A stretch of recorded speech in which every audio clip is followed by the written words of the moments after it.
आज के इस वीडियो में हम एक बहुत बड़ी यात्रा पर निकलने वाले हैं। हम 460 करोड़ साल पुराने इतिहास को सिर्फ 30 मिनट में देखने जा रहे हैं। जी हाँ, आपने बिल्कुल सही सुना। हम देखेंगे कि कैसे आग, उबलते लावे और अंतरिक्ष की टक्करों के बीच हमारी यह धरती पैदा हुई। इसके बाद हम उस दौर में चलेंगे जहां डायनासोरों का राज था और फिर देखेंगे उनका वो डरावना अंत। कहानी यहाँ खत्म नहीं होगी। हम जानेंगे कि कैसे छोटे छोटे जीवों से इंसान के पूर्वज बने और कैसे अफ्रीका से निकलकर हम पूरी दुनिया में फैल गए। और वीडियो के आखिर में हम चलेंगे सिंधु घाटी की उन गलियों में जिनका रहस्य आज भी एक पहेली बना हुआ है। अगर आपको ऐसी रिसर्च वाली डॉक्यूमेंट्रीज देखना पसंद है तो हमारे चैनल को सब्सक्राइब जरूर करें, क्योंकि ऐसी वीडियो बनाने में हमें बहुत मेहनत और वक्त लगता है। अब जरा सोचिए 150 करोड़ साल पहले की उस धरती के बारे में जहां चारों तरफ सन्नाटा था, न कोई पैर, न जानवर और न ही कोई इंसान। आज की सुंदर धरती तब एक जलते हुए गोले जैसी थी। हर जगह ज्वालामुखी फट रहे थे, लाल लावा नदियों की तरह बह रहा था और आसमान में सिर्फ धुआं और राख थी। बारिश का तो नामो निशान नहीं था, बस आग और तूफानों का रात था। फिर लाखों सालों तक एक ऐसी बारिश हुई जिसने इस तपती हुई जमीन को ठंडा किया। इतनी बारिश हुई कि बड़े बड़े महासागर बन गए। लेकिन तब भी यहाँ सांस लेना मुमकिन नहीं था, क्योंकि हवा में सिर्फ जहरीली गैसें थीं। ऑक्सीजन बिल्कुल नहीं थी। लेकिन तभी इन्हीं समंदरों की गहराई में एक करिश्मा हुआ। जीवन की पहली शुरुआत हुई। पानी में छोटे छोटे सूक्ष्म जीव पनपने लगे। दो इन्हीं छोटे जीवों में से कुछ ऐसे थे जो धीरे धीरे ऑक्सीजन बनाने लगे, और यही वो मोडडा था जिसने धरती का चेहरा बदल दिया। हवा साफ होने लगी, पेडीढ़ा पौधे उगने लगे, घने जंगल बने और दुनिया रहने लायक होने लगी। और फिर लाखों साल बाद वो समय आया जब धरती पर उन विशाल जीवों ने कदम रखा जिन्हें हम डायनासोर कहते हैं। आज से करीब 23 करोड़ साल पहले यानी ट्रायसिक काल में पहले डायनासोर दिखाई दिए। आपको जानकर हैरानी होगी कि शुरुआत में ये बहुत छोटे थे, इतने छोटे कि शायद एक लोमड़ी जितने। ये बहुत फुर्तीले थे और तेजी से भागकर अपना शिकार करते थे। लेकिन प्रकृति ने धीरे धीरे अपना खेल दिखाया। लाखों सालों के सफर में डायनासोरों का आकार, उनकी ताकत और उनकी बनावट बदलने लगी। कुछ डायनासोर पूरी तरह शाकाहारी बन गए और ऊंचे पेड़ों से पेट भरने के लिए विशालकाय शरीर पा लिया। वहीं कुछ ऐसे खतरनाक शिकारी बने जिनके पास नुकीले पंजे और आरी जैसे तेज दांत थे। जैसे जैसे समय बीता, डायनासोरों का साम्राज्य पूरी धरती पर फैल गया। घने जंगलों से लेकर ऊंचे पहाड़ों तक हर तरफ बस इन्हीं का राज था। उन्हें फलने फूलने के लिए जो कुछ भी चाहिए था, भरपूर भोजन, खुली जगह और ताकत, कुदरत ने उन्हें सब कुछ दिया। लेकिन दोस्तों, कहानी में अब एक बहुत बड़ा मोड़ आने वाला था। धीरे धीरे डायनासोर धरती के बेताज बादशाह बन गए, ठीक वैसे ही जैसे आज इंसान है। पर याद रखिए, यह तो बस ट्रेलर था, क्योंकि आगे आने वाले समय में इन जीवों का आकार इतना बड़ा और इनकी दुनिया इतनी रहस्यमयी होने वाली थी जिसकी किसी ने कल्पना भी नहीं की थी। धरती अब एक बड़े बदलाव की ओर चल रही थी। वक्त बीतने के साथ वे छोटे छोटे डायनासोर अब धीरे धीरे पहाड़ों जैसे विशाल होने लगे थे। जंगलों के पैर ऊंचाइयां छू रहे थे तो डायनासोरों का कद भी आसमान से बातें करने लगा था। यह असल में विशालता का युग था। जुरासिक काल के दौरान कुछ डायनासोरों ने तो आकार के सारे रिकॉर्ड ही तोड़ दिए। इन्हीं में एक मशहूर नाम था ब्रैकियोसॉरस, करीब 85 फीट लंबा और 40 टन से भी ज्यादा वजन। सोचिए, यह जीव किसी चलते फिरते महल जैसा दिखाई देता होगा। लेकिन कहानी अभी बाकी है। जब लगा कि ब्रैकियोसॉरस ही सबसे बड़ा है, तभी सामने आया टाइटेनोसॉरस। यह इतना विशाल था कि अगर यह किसी मैदान पर लेट जाए तो पूरा का पूरा फुटबॉल ग्राउंड इसके शरीर के नीचे छिप जाए। इन जीवों की गर्दन इतनी लंबी होती थी कि ये ऊंचे से ऊंचे पैरों की फुनगी से भी पत्ते तोड़ लेते थे। बिल्कुल वैसे ही जैसे आज के समय में कोई 10 मंजिल ऊंची इमारत की खिड़की से फल तोड़ रहा हो। इनका इतना बड़ा शरीर कोई इत्तेफाक नहीं था, बल्कि ये खुद को शिकारियों से बचाने और ऊंचे पैरों से पेट भरने का एक खास तरीका था। जरा कल्पना कीजिए, एक शांत जंगल है और दूर से टाइटेनोसॉरस के कदमों की गूंज सुनाई दे रही है। ऐसा लगता था जैसे खुद धरती धड़क रही हो। उनके एक कदम से पैर कांप जाते थे और जमीन से धूल का गुब्बार उठता था। यह उन शक्तिशाली जीवों का सुनहरा दौर था। लेकिन दोस्तों, हर सुनहरे दौर का अंत भी होता है। करीब 6.5 करोड़ साल पहले अंतरिक्ष के सन्नाटे को चीरते हुए एक बिन बुलाया मेहमान धरती की तरफ बहुत तेजी से बढ़ रहा था। यह एक विशाल एस्टेरॉयड उल्कापिंड था जो करीब 10 से 15 किलोमीटर चौड़ा था, और यह धरती की किस्मत हमेशा के लिए बदलने वाला था। वह एस्टेरॉयड कोई मामूली पत्थर नहीं था। उसकी रफ्तार थी करीब 70,000 किलोमीटर प्रति घंटा थी। इतनी तेज कि अगर आप आसमान में उसे देख पाते तो पलक झपकते ही सब कुछ खत्म हो जाता। और फिर हुआ एक जोरदार धमाका। मेक्सिको के तट पर वह एस्टेरॉयड धरती से टकराया। टकराते ही हजारों किलोमीटर के दायरे में जो कुछ भी था वह एक झटके में जलकर राख हो गया। पूरी धरती कांप उठी। समंदर में हजारों फीट ऊंची लहरें उठीं, ऐसी सुनामी जिसे कोई नहीं रोक सकता था। जंगल, पहाड़ ढह, नदियां सब तबाह हो गए। जिन मैदानों में डायनासोर मजे से घूमते थे, जहां उनके छोटे छोटे बच्चे खेलते थे, वो पूरी दुनिया अब आग का गोला बन चुकी थी। जो डायनासोर कल तक इस धरती के राजा थे, आज वो बेबस हो रहे थे। कुछ तो धमाके के साथ ही खत्म हो गए, और जो दूर होने की वजह से बच गए उन्हें आने वाले वक्त ने मार डाला। चारों तरफ अंधेरा छा गया। भूख और कड़ाके की ठंड ने उन्हें घेर लिया। पैरों से पत्तियां झड़ गईं, फूल सूख गए और आसमान में महीनों तक धुआं और राख जमी रही। सूरज की रोशनी धरती तक पहुंचना बंद हो गई। पूरी दुनिया में ऐसा सन्नाटा छा गया जैसे जिंदगी ने हार मान ली हो। इतिहास में इसे सबसे भयानक विनाश माना जाता है। वैज्ञानिक कहते हैं कि उस दिन धरती ने अपना सबसे दुखद समय देखा था। वो डायनासोर जिन्होंने लाखों सालों तक हुकूमत की, आखिर में अंतरिक्ष से आए एक पत्थर के सामने बेबस हो गए। लेकिन दोस्तों, डायनासोरों का यह अंत कहानी का खात्मा नहीं था। यहाँ एक बहुत बड़ा ट्विस्ट आता है। जब महीनों बाद वो राख और अंधेरा छटा तो धरती ने एक बार फिर चैन की सांस ली। अब दुनिया पूरी तरह बदल चुकी थी। चारों तरफ शांति थी, ठंड थी, और सबसे बड़ी बात, अब वो विशाल और खतरनाक शिकारी गायब हो चुके थे। कुदरत का मंच अब खाली था और एक नया दौर शुरू होने वाला था। और दोस्तों, यहीं से शुरुआत हुई स्तनधारियों के युग की। डायनासोरों के डर से जो छोटे छोटे चूहे जैसे जीव अब तक छिपे रहते थे, अब वे बाहर आने लगे। धीरे धीरे मौसम सुधरा, ठंड कम हुई और धरती एक बार फिर हरियाली से भर गई। इस बदलते माहौल ने इन नए जीवों को फलने फूलने का मौका दिया। कोई पैरों पर रहने लगा तो कोई जमीन पर रफ्तार भरने लगा। भोजन की तलाश में इनका शरीर और दिमाग दोनों बड़े होने लगे। इसी दौरान अफ्रीका के घने जंगलों में प्राइमेट्स नजर आए। ये वही जीव थे जो आगे चलकर बंदर, गोरिल्ला और हम इंसानों के पूर्वज बने। आज से करीब 2.5 करोड़ साल पहले अफ्रीका का भूगोल बदलने लगा। पहाड़ ऊंचे होने लगे और मौसम में ठंडक बढ़ गई। इसका नतीजा यह हुआ कि घने जंगल कम होने लगे और दूर दूर तक फैले घास के मैदान बनने लगे।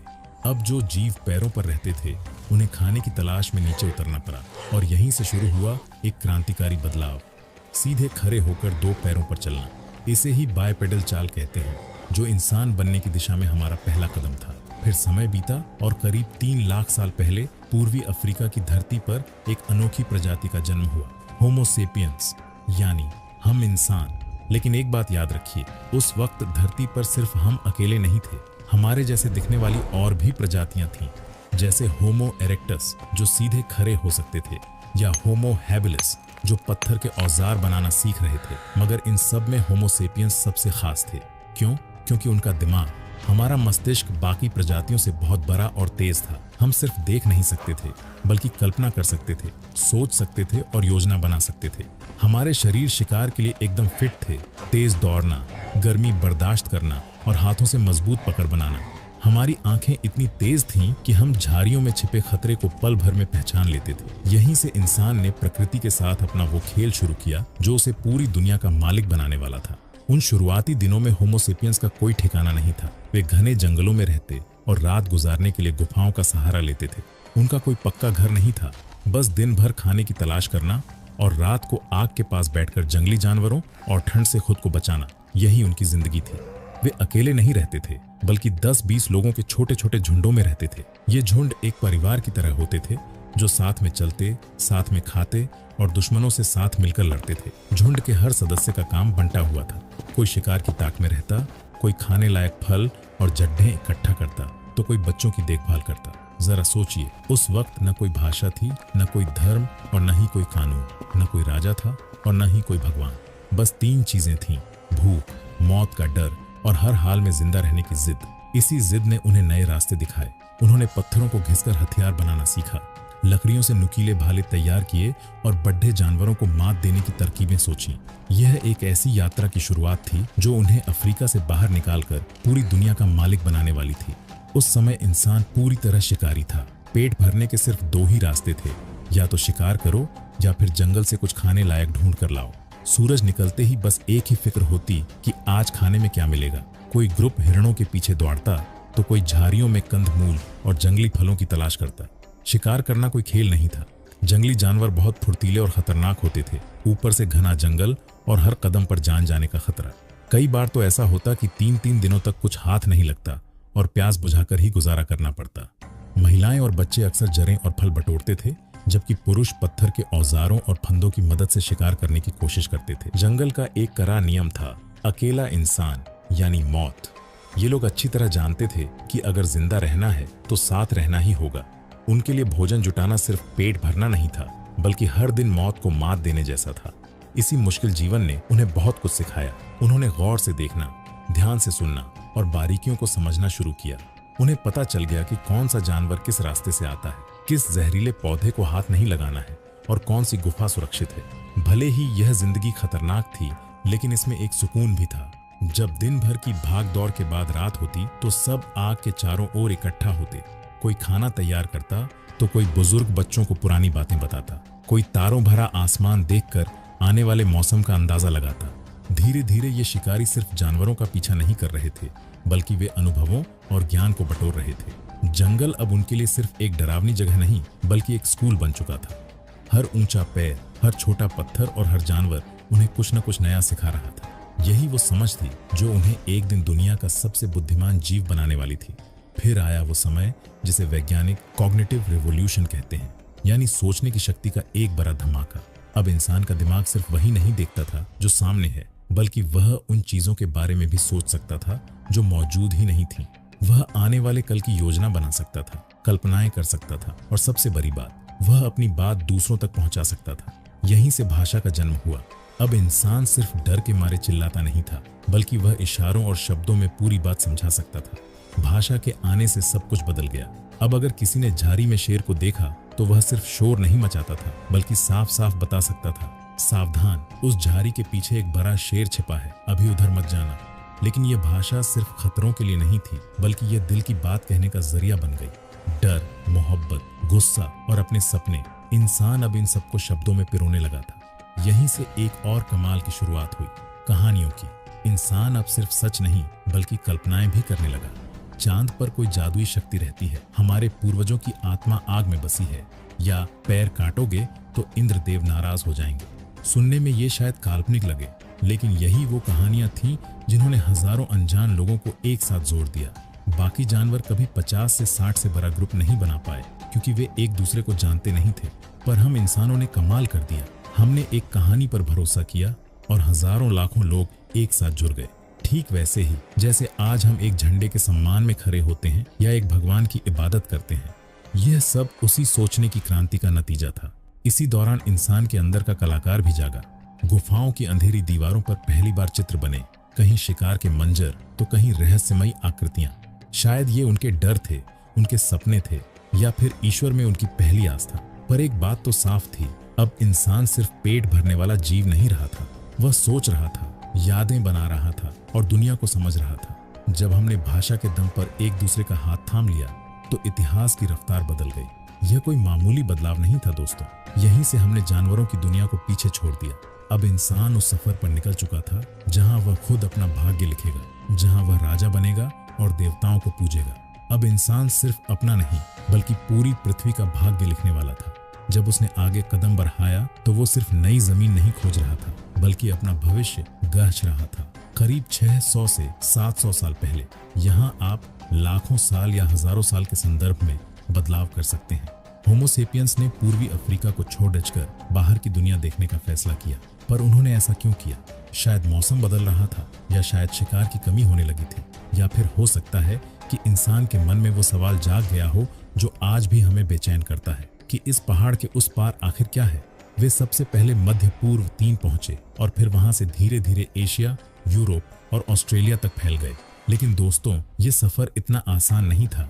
दुनिया का मैदान खाली नहीं था। वहां पहले से ही इंसानों की दूसरी प्रजातियां मौजूद थीं। यूरोप में ताकतवर निएंडरथॉल्स थे और एशिया में डेनिसोवांस का राज था। लेकिन एक बात तो तय थी, होमोसेपियंस भले ही शरीर से सबसे ज्यादा ताकतवर न हो, पर वे सबसे ज्यादा संगठित और चालाक थे। उनका दिमाग बिजली की तरह तेज चलता था। उन्होंने साथ मिलकर शिकार की योजनाएं बनाई, आग का इस्तेमाल करना सीखा और ऐसी जगहों पर भी अपनी बस्तियां बसा लीं जहां पहले कोई टिक भी नहीं सका था। इंसान रुकने वाला नहीं था। उसने उफनती नदियां पार की, ऊंचे पहाड़ लांघे और तपते रेगिस्तानों को मात दी। 50,000 साल पहले वे ऑस्ट्रेलिया पहुंचे, 40,000 साल पहले यूरोप और करीब 15,000 साल पहले वे अमेरिका की धरती तक पहुंच गए। जरा सोचिए, एक छोटा सा जीव जो कभी अफ्रीका के जंगलों में छिपकर अपनी जान बचाता था, अब वो पूरी दुनिया का शहंशाह बन चुका था। यही वो समय था जब इंसान ने सिर्फ जिंदा रहना ही नहीं बल्कि अपनी संस्कृति बनाना और नई नई जगहें बसाना शुरू किया। लेकिन दोस्तों, इस बड़ी जीत की एक बहुत भारी कीमत भी चुकानी पड़ी। इंसान जहां जहां गया वहां के विशालकाय जीव और सैकड़ों तरह के जानवर हमेशा के लिए खत्म होने लगे। आज भी ये बहस चलती है कि इंसान का दुनिया भर में फैलना तरक्की थी या फिर विनाश। लेकिन अब होमो सेपियंस किसी एक जगह के कैदी नहीं रहे थे। वे अफ्रीका की सरहदें लांघकर दुनिया के चप्पे चप्पे में अपनी मौजूदगी दर्ज करा चुके थे। पर अब सबसे बड़ा सवाल खड़ा था, क्या ये इंसान अलग अलग इलाकों की खतरनाक और जानलेवा परिस्थितियों को झेल पाएगा? जवाब था हाँ, और ऐसा कारनामा आज तक किसी और जीव ने नहीं कर दिखाया था। जब ये लोग यूरोप पहुंचे तो वहां का सामना बर्फीली और कंपकंपा देने वाली हवाओं से हुआ। तापमान -20 डिग्री तक गिर जाता था और रातें खत्म होने का नाम नहीं लेती थीं। जहां दूसरे जानवर ऐसी सर्दी में दम तोड़ देते थे, वहीं इंसान ने अपना दिमाग चलाया। उसने शिकार किए हुए जानवरों की खाल पहनना शुरू किया, आग को अपने पास रखा और गुफाओं की दीवार को अपना ढाल बना लिया। उसने समझ लिया था कि सिर्फ ताकत से नहीं बल्कि हालात के हिसाब से खुद को बदलने से ही जंग जीती जा सकती है। जब वह तपते हुए रेगिस्तान में पहुंचा, जहां न पीने को पानी था और न बैठने को छांव, तो उसने रेत के बीच से रास्ता निकाला। उसने कुएं खोदना सीखा और दिन की झुलसा देने वाली गर्मी से बचने के लिए रात के साए में सफर करना शुरू किया। पहाड़ों की चोटियों से लेकर अमेज़न के जंगलों तक इंसान ने हर जगह अपना निशान छोड़ा। सबसे कमाल की बात तो ये है कि ये सब उसने बिना किसी जीपीएस, बिना नक्शे, बिना बिजली और बिना किसी आधुनिक दवा के कर दिखाया। ये थी इंसान की असली सुपर पावर, हर मुश्किल में खुद को ढाल लेना और हार न मानना। उसने अपना खाना बदला, रहने का तरीका बदला, लेकिन कभी ये नहीं कहा कि मुझसे नहीं होगा। और भाई, यही वजह है कि आज अगर आप किसी को बर्फीले आर्कटिक में देखते हैं और किसी को अफ्रीका के तपते रेगिस्तान में, तो इसमें हैरान होने वाली बात नहीं है। हम वो प्रजाति हैं जो हर माहौल में ढलना जानती है। बस दिल में जिंदा रहने की जिद होनी चाहिए। जब हमने कहानी शुरू की थी, तब हमने देखा कि होमो सेपियंस अफ्रीका में पैदा हुए और फिर पूरी दुनिया में फैल गए। लेकिन जरा सोचिए, जब ये लोग अफ्रीका से बाहर निकले तो क्या इस पूरी धरती पर ये अकेले थे? बिल्कुल नहीं। रास्ते में इन्हें कई ऐसी प्रजातियां मिली जो बिल्कुल इंसानों जैसी दिखती थीं, लेकिन वो हमसे थोड़ी अलग थीं। इनमें सबसे मशहूर नाम थे निएंडरथॉल्स और डेनिसोवंस। ये दोनों प्रजातियां हमसे बहुत पहले से यूरोप और एशिया में रह रही थीं। लंबे समय तक लोग यही मानते रहे कि जब होमो सेपियंस वहां पहुंचे तो उनके बीच खूनी जंग हुई होगी और हमने उन्हें खत्म कर दिया होगा। लेकिन भाई, अब जो नई रिसर्च सामने आई है वो आपके होश उड़ा देगी। हजारों साल पुरानी हड्डियों और दांतों की जांच करने पर वैज्ञानिकों को उनके डीएनए से कुछ ऐसा पता चला जिसकी किसी ने उम्मीद नहीं की थी। ये कहानी सिर्फ लड़ाई की नहीं थी, बल्कि यह कहानी थी मेल मिलाप और रिश्तों की। डीएनए टेस्ट से यह साफ हो गया है कि आज के इंसान यानी आप और हम पूरी तरह से शुद्ध होमो सेपियंस नहीं है। हमारे शरीर में आज भी निएंडरथॉल और डेनिसोवन के अंश मौजूद हैं। यानी जब हमारे पूर्वज उनसे मिले तो वे सिर्फ लड़े नहीं बल्कि साथ रहे और परिवार बनाए। आज भी यूरोप और एशिया के लोगों के शरीर में 1 से 4% तक निएंडरथॉल डीएनए पाया जाता है। साथ ही दक्षिण एशिया और ऑस्ट्रेलिया के आदिवासी समुदायों में डेनिसोवन डीएनए के निशान भी मिले हैं। अब यहाँ एक बड़ा सवाल उठता है, अगर हम उनके साथ रहे, उनके साथ जिए, तो फिर वो गायब कैसे हो गए? कुछ जानकार मानते हैं कि होमो सेपियंस ज्यादा एकजुट थे, इसलिए उन्होंने उन्हें हरा दिया। कुछ का कहना है कि हमारी तादाद बहुत ज्यादा थी, लेकिन कई वैज्ञानिक एक बहुत ही दिलचस्प बात कहते हैं। वो कहते हैं कि हमने उन्हें धीरे धीरे खुद में ही मिला लिया, यानी वे पूरी तरह मिटे नहीं बल्कि हमारे ही खून में समा गए। तो दोस्तों, अब तक आपने देखा कि कैसे इंसान अफ्रीका से निकलकर पूरी दुनिया में अपना घर बसा चुका था, लेकिन अब कहानी में आने वाला था एक ऐसा खतरनाक मोद्दा जिसने इंसान की हिम्मत का असली इम्तिहान लिया। आज से करीब 20,000 साल पहले धरती का रूप अचानक डरावना हो गया। तापमान इतनी तेजी से गिरा कि समंदर का पानी बर्फ बनने लगा और पूरी दुनिया पर एक सफेद चादर बिछ गई। इसे हम अंतिम हिम युग कहते हैं। पर यह सब अचानक नहीं हुआ। अंतरिक्ष में पृथ्वी की चाल बदली, सूरज की गर्मी कम हुई और ज्वालामुखियों की राख ने आसमान को ऐसे ढका कि सूरज की रोशनी धरती तक पहुंचनी बंद हो गई। देखते ही देखते यूरोप, एशिया और अमेरिका के बड़े हिस्से बर्फ के पहाड़ बन गए। समंदर का लेवल 120 मीटर नीचे चला गया, जिससे जमीन के वो हिस्से बाहर आ गए जो आज पानी में डूबे हुए हैं। अब जरा कल्पना कीजिए, ऐसी कड़ाके की ठंड और चारों तरफ बिछी बर्फ के बीच वो इंसान कैसे जिंदा रहा होगा जिसके पास न तो हीटर था और न ही आज की तरह पक्के घर। 10 से 15 लोगों के छोटे छोटे समूह थे और दिल में जिंदा रहने की एक गहरी जिद। इंसान गुफाओं के अंदर दुबक कर रहता था, दिन भर जंगली जानवरों का शिकार करता और जरफल खोजता। उसके लिए हर नई सुबह देखना किसी जंग जीतने जैसा था। लेकिन भाई, इसी मुश्किल दौर ने इंसान को बहुत कुछ सिखाया। उसने कुदरत के इशारों को पढ़ना सीखा और धैर्य रखना सीखा। हजारों साल तक बर्फ की इस कैद में रहने के बाद आखिरकार धरती ने करवट बदली। आज से लगभग 11,000 साल पहले सूरज की किरणें थोड़ी तेज होने लगीं। अंतरिक्ष में पृथ्वी की चाल में कुछ ऐसे बदलाव हुए कि हवाओं का रुख बदल गया और फिर वो हुआ जिसका इंतजार सदियों से था। वो बर्फ जो हजारों सालों से पत्थर बनकर जमी थी, धीरे धीरे पिघलने लगी। पहाड़ों की जो चोटियां पहले सफेद चादर से ढकी थीं, अब उनके नीचे की भूरी मिट्टी दिखने लगी। ग्लेशियरों के पिघलने से नदियां और झीलें बनी, जिससे चारों तरफ जीवन के नए रास्ते खुल गए। इंसान जो अब तक शिकार के पीछे पागलों की तरह यहाँ वहां दौड़ता रहता था, अब पहली बार एक जगह रुककर सोचने लगा, क्या मैं हमेशा के लिए यहाँ ठहर सकता हूँ? अब उसके सामने लहलहाती घास थी, साफ पानी था और एक ऐसा मौसम था जो अब जानलेवा नहीं रहा। जानवर भी अब फिक्स रास्तों पर घूमते थे और पेड़ पौधे सही समय पर फल देने लगे थे। यहीं से एक ऐसी क्रांति की शुरुआत हुई जिसका नाम तब तो कोई नहीं जानता था, लेकिन आज हम उसे सभ्यता की नींव कहते हैं। इंसान को समझ आ गया कि अब उसे बर्फ की तरह यहाँ वहां बहने की जरूरत नहीं। वह अब अपना एक ठिकाना बना सकता है, बीज बो सकता है और जानवरों को अपना दोस्त बना सकता है। इंसान ने अपनी जिंदगी में पहली बार एक शब्द का मतलब गहराई से समझा, घर। जब खेतों में अनाज लहलहाने लगा और घरों के बाहर जानवर पाले जाने लगे, तो इंसान की जिंदगी एकदम बदल गई। अब उसे सुबह से शाम तक बस खाने के पीछे भागने की जरूरत नहीं थी। अब उसके पास खाली वक्त था। और भाई, जब इंसान के पास खाली वक्त होता है, तभी वह कुछ नया आविष्कार करता है। अब कुछ लोग खेती करते तो कुछ लोग शिकार पर जाते, लेकिन कुछ लोगों ने अपना दिमाग कारीगरी में लगाया। किसी ने गीली मिट्टी से बर्तन बनाए, किसी ने लकड़ी को तराश कर मजबूत हथियार तैयार किए, तो किसी ने सुंदर पत्थरों को चमकाकर गहने बना लिए। लेकिन असली धमाका तो तब हुआ जब एक दिन आग के ढेर में एक खास किस्म की चट्टान पिघली और उसमें से एक नई चीज बाहर आई, तांबा। ये धातु कमाल की थी, इसे कोई भी आकार दिया जा सकता था और ये पत्थर से कहीं ज्यादा मजबूत और टिकाऊ थी। इंसान ने पहली बार तांबे की कुल्हाड़ी, भाले और चाकू बनाए।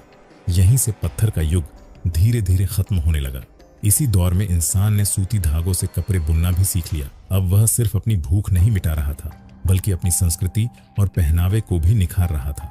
अब उसकी बस्तियां सिर्फ घास फूस की झोपड़ियां नहीं थीं, बल्कि एक संगठित समाज बन रही थी। काम का बंटवारा हो गया, कोई किसान बना, कोई लोहार तो कोई व्यापारी। जैसे जैसे इंसान आगे बढ़ा, उसे एक बात समझ आ गई कि पानी ही असली सोना है। उसे पता चल गया कि नदियों के पास की जमीन सबसे ज्यादा उपजाऊ है और वहीं रहकर सबसे अच्छी फसलें उगाई जा सकती हैं। इसी सोच के साथ इंसान ने नदियों के किनारे अपनी पहली बड़ी बस्तियां बसाईं। और दोस्तों, यहीं से जन्म हुआ इतिहास की उन महान नदी घाटी सभ्यताओं का, जिनका नाम आज भी गर्व से लिया जाता है। इंसान अब समझ चुका था कि असली तरक्की नदियों के किनारे ही होगी और यहीं से शुरू हुआ महान सभ्यताओं का दौर। सबसे पहले बात करते हैं मेसोपोटामिया की। आज का जो इराक है, वहां दो बड़ी नदियां बहती थीं, दजला और फुरात। इनके बीच की उपजाऊ जमीन पर दुनिया के पहले शहर बसे, जैसे उर और बेबीलोन। यहाँ के लोग मिट्टी की ईंटों से शानदार घर और ऊंचे ऊंचे मंदिर बनाते थे, जिन्हें जिगुरत कहा जाता था। कमाल की बात तो ये है कि इन्होंने ही सबसे पहले लिखना शुरू किया। इन्होंने व्यापार का हिसाब रखने और अपने देवताओं की कहानियां लिखने के लिए एक खास लिपि बनाई। यहाँ तक कि दुनिया का पहला लिखित कानून भी इसी धरती पर तैयार हुआ। अब चलते हैं दूसरी महान सभ्यता की ओर, सिंधु घाटी सभ्यता। मेसोपोटामिया से हजारों किलोमीटर दूर हमारे भारत और पाकिस्तान के इलाकों में सिंधु नदी के किनारे एक ऐसी दुनिया बसी जो आज भी वैज्ञानिकों को हैरान कर देती है। यहाँ के लोग कमाल के इंजीनियर थे। हड़प्पा और मोहनजोदड़ो जैसे शहरों को देखिए, वहाँ सड़कें एकदम सीधी थीं, घरों में अपने कुएं और पक्के बाथरूम थे। सबसे हैरान करने वाली बात तो ये है कि उस जमाने में भी उनके पास जमीन के नीचे नालियों का सिस्टम था। लेकिन एक बात और है जो बहुत अजीब है, इतने बड़े शहरों में हमें न तो किसी राजा के सबूत मिले, न ही कोई बड़ा हथियार या युद्ध की निशानी। ऐसा लगता है जैसे ये लोग बहुत ही शांत थे और बस अपने व्यापार और कला में मस्त रहते थे। धीरे धीरे ये दोनों दूर दराज की सभ्यताएं आपस में जुड़ने लगी। सिंधु घाटी की मोहरें मेसोपोटामिया में मिलने लगी, जिसका मतलब था कि इंसान अब मीलों लंबा सफर तय करके व्यापार करना सीख गया था। इंसान अब सिर्फ जी नहीं रहा था, बल्कि वह अपने विचार और अपनी संस्कृति को पूरी दुनिया में फैला रहा था। इंसान अब सिर्फ अपनी जान बचाने वाला जीव नहीं रहा था, बल्कि वह खुद इतिहास लिख रहा था। जैसे जैसे छोटे छोटे गांव बड़े शहरों में बदलने लगे, काम बढ़ने लगा और भीड़ बढ़ने लगी। अब लोगों को महसूस हुआ कि उन्हें एक लीडर की जरूरत है, कोई ऐसा जो फैसला कर सके कि कौन खेती करेगा, कौन व्यापार संभालेगा और कौन दुश्मनों से रक्षा करेगा। यहीं से समाज में ऊंच नीच और वर्गों की शुरुआत हुई। अब सब बराबर नहीं रहे, बल्कि काम के हिसाब से सबकी अपनी जगह तय हो गई।